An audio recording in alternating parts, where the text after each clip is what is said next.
नमस्कार दोस्तों, आप सभी का स्वागत है आपके अपने YouTube channel study with Prabhakar में। आज हम हिंदी पेडागोजी के महत्वपूर्ण प्रश्नों को देखेंगे जो आने वाले स्टेटेड एग्जाम के लिए अति महत्वपूर्ण हैं। पहला प्रश्न है, हिंदी भाषा का मूल्यांकन करते समय आप सबसे ज़्यादा किसे महत्व देंगे? निबंध लिखने की योग्यता, व्याकरणिक नियम, सीखने की क्षमता का आकलन, काव्य सौंदर्य। हिंदी भाषा का मूल्यांकन करते समय सीखने की क्षमता का आकलन को सबसे ज़्यादा महत्व देंगे। इसका सही उत्तर है विकल्प सी। एक से अधिक भाषाओं का प्रयोग संज्ञानात्मक विकास में सहायक है, किसी भी एक भाषा में निपुणता में बाधक है, कक्षाई जटिलताओं को बढ़ाता है, शिक्षकों के लिए गहन समस्या है। एक से अधिक भाषाओं का प्रयोग संज्ञानात्मक विकास में सहायक है। इसका सही उत्तर है विकल्प ए।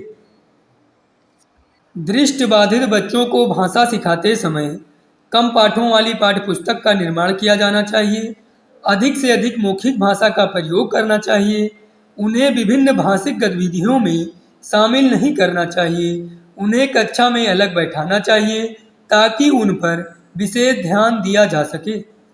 दृष्टिबाधित बच्चों को भाषा सिखाते समय अधिक से अधिक मौखिक भाषा का प्रयोग करना चाहिए। इसका सही उत्तर है विकल्प बी। भाषा सीखने के लिए कौन सा कारक सर्वाधिक महत्वपूर्ण है? समृद्ध भाषिक वातावरण, पाठ पर आधारित प्रश्नोत्तर, भाषा की पाठ्य पुस्तक, भाषा के व्याकरणिक नियम।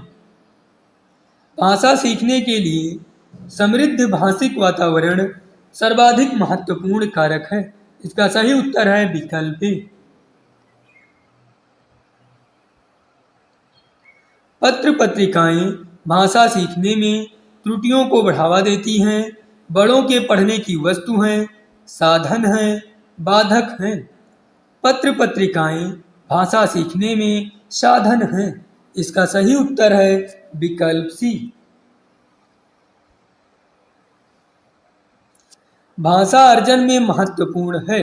भाषा के विभिन्न रूपों का प्रयोग, भाषा का शिक्षक, पाठ्य पुस्तक, भाषा का व्याकरण।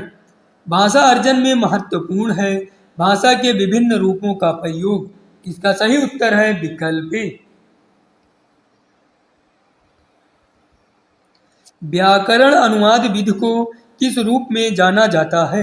रचनात्मक विधि, आलोचनात्मक शिक्षण शास्त्र विधि, शास्त्रीय विधि, उपरोक्त में से कोई नहीं।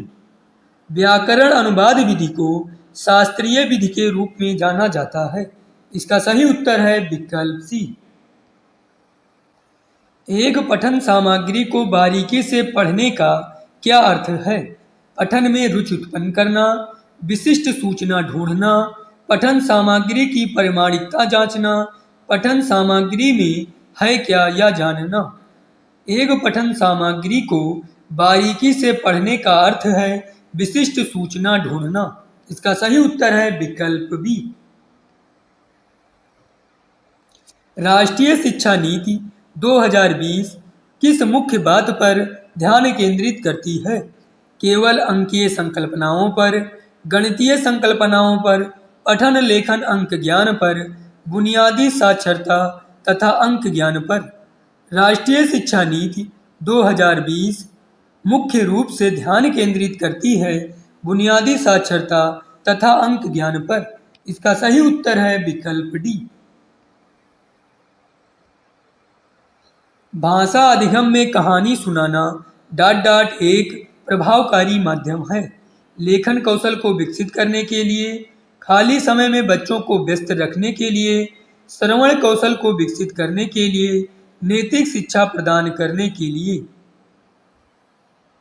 भाषा अधिगम में कहानी सुनाना श्रवण कौशल को विकसित करने के लिए एक प्रभावकारी माध्यम है।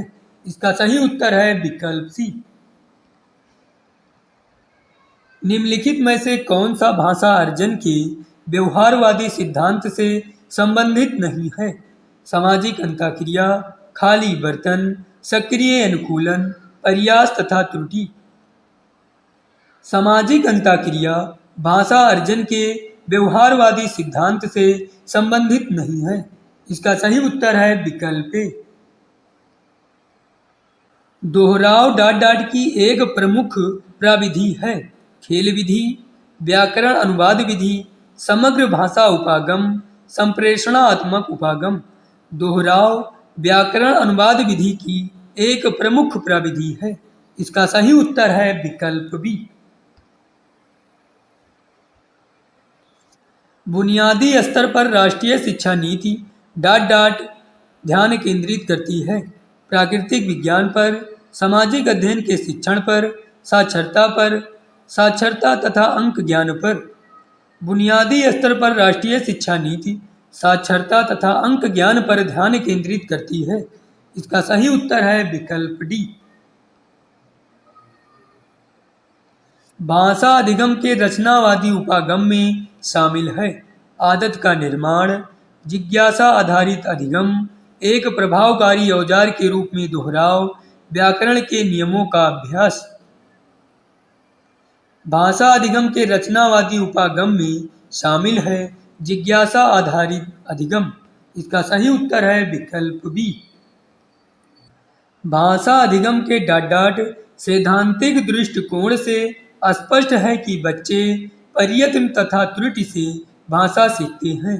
व्यवहारवादी, सामाजिक सांस्कृतिक, संज्ञानात्मक, रचनात्मक। भाषा अधिगम के व्यवहारवादी सैद्धांतिक दृष्टिकोण से स्पष्ट है कि बच्चे प्रयत्न तथा त्रुटि से भाषा सीखते हैं। इसका सही उत्तर है विकल्प ए। इसी तरह से हमारे वीडियो प्राप्त करने के लिए हमारे YouTube channel study with Prabhakar को सब्सक्राइब करें और बेल आइकन दबाना न भूलें।